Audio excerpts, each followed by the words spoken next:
خالد فرنسا رئيس اتحاد نقابات العمال في الأردن. يسرني أرحب به في بلده الثاني سوريا. نترك الكلمة لك عليك. بسم الله الرحمن الرحيم، والصلاة والسلام على سيدنا محمد وعلى آله وصحبه أجمعين. كان لي الشرف أنا والوفد المرافق اليوم بدعوة كريمة من رئيس الاتحاد العام لنقابات عمال سوريا والمكتب التنفيذي أن أكون بين الحركة النقابية السورية العريقة، واسمحوا لي يعني بهذه المناسبة أن أتقدم باسم المكتب التنفيذي في الأردن والوفد المرافق إلى رئيس وأعضاء المكتب التنفيذي بأجمل الآيات التهنئة والتبريك بمناسبة اختيارهم وانتخابهم لقيادة هذا الاتحاد العريق.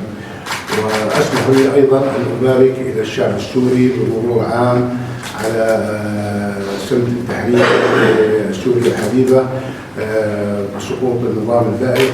ونحن اليوم بين أخواننا النقابيين من عمال سوريا ونقابات سوريا التي نعتز ونفتخر بها، جئنا لنتبادل الخبرات وجئنا لنكمل مسيرة البناء في كلا البلدين، سواء بالدعم العمالي أو سواء بتبادل الخبرات والثقافة العمالية، وخاصة أن اتحاد عمال سوريا هو اتحاد عريق وقيادته ما شاء الله في هذا الوقت لها تحظى بمحبة الجميع من اتحادات الدول العربية والإقليمية.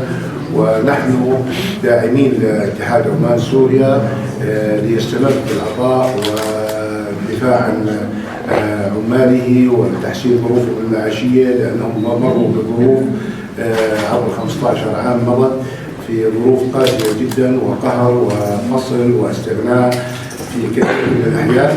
فنحن نقف إلى جانب عمال سوريا ونقف بتوجيهات من جلالة الملك عبد الله الثاني بن حسين حفظه الله ورعاه مع الدولة السورية لبناء هذه الدولة وتقدمها وعودتها للحضن العربي الدافئ الذي دائما وابدا لن يستغني في يوم من الايام عن الدولة السورية.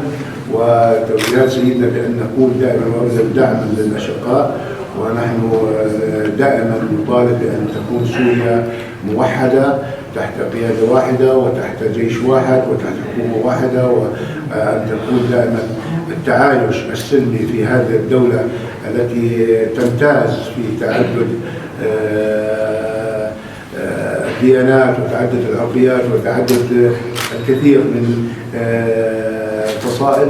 فإحنا بنأيدها ونقوم يعني دائما وأبدا إلى جانب أحبائنا في سوريا والحفاظ على سوريا العظيمة، وإن شاء الله نتمنى لها المزيد من التقدم والازدهار، وأن تعود اقتصاديا واجتماعيا من أميز الدول في المنطقة، وخاصة أنها يعني نحن سعداء وشعورنا أخوي، لأنه نحن من بلاد الشام جميعا ولا غنى عن الدول الأخرى العربية التي نعتز ونفتخر بأخوتها. ولكن سوريا بحكم الجوار وبحكم أنها العمود الفقري لبلاد الشام، نحن لها في قلوبنا الأردنيين ميزة خاصة.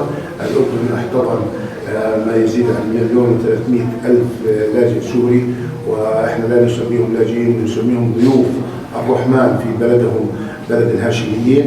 والحمد لله استطعنا أن نتقاسم لقمة العيش وشربة الماء ونتقاسم المدارس والمراكز الصحية مع أخواننا السوريين في هذه الفترة السنوات الماضية. والآن نحن ندعم كاتحاد عام، نحن كفلاء للعمالة السورية في الأردن ونؤيد العودة الطوعية، ولكن من يرغب أن يبقى على الأرض الأردنية عاملا أيضا نرحب به ضمن الأنظمة والقوانين الأردنية. فاللقاء اليوم الحمد لله تحدثنا كثيرا عن تبادل الخبرات، وقعنا بخطوة تعاون مع اخواننا في اتحاد عمال سوريا، وعملنا ورشة عمل تعزز، وتحدثنا عن واقع العمالة السورية في الأردن.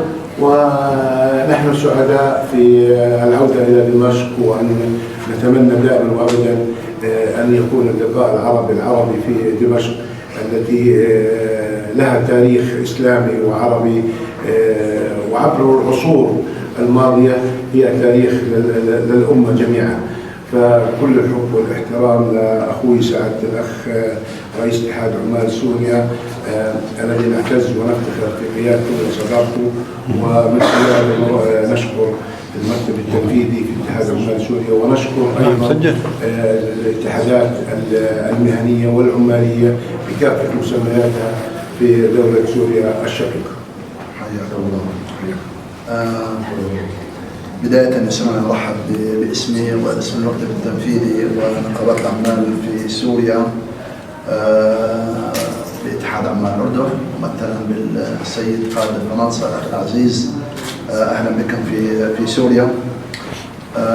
الأمر الآخر، نحن في اتحادات الأعمال كشريحة أعمال نكمل ما بدأته قيادة البلدين من خلال الدبلوماسية النقابية. لقاءنا اليوم في سوريا هو استكمالا لجلساتنا في مؤتمر الدولي في دورة 113 في جنيف.